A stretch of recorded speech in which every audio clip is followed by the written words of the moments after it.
Ölkə kubokun qalibi Sabah finalda Zirəyə qalib gələrək bu titula ardıcıl ikinci dəfə yiyələndi. 2-1.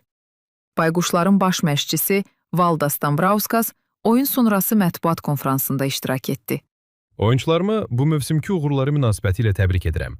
Onlar qəhrəmandılar. Möhtəşəm mövsüm keçirdik. 33 oyunluq məğlub edilmə seriyamız oldu. Mövsümün bitməyinə bir ay qalmış çempion olduq. 10-cu klubdur ki çalışıram. Burada xüsusi insanlar işləyir. Möhtəşəm klubdur. Zirəni də təbrik edirəm.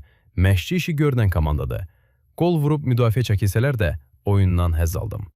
Sizcə Embina'nın qolu daha baxımlı alındı, yoxsa Mikelsin? Hər iki qol fantastik idi. Bu qələbədə komanda işinin böyük payı var. Futbolçularım mənim üçün qəhrəmandılar. 5 fərqli ölkədə titul qazanmısınız. Sıralasaz Sabahı neçənci yerə qoyardınız? Müqayisə etmək istəməzdim. Hər klub mənə əziz olub. Amma Sabah olduqca özəldir. Burada 2 titul qazandıq.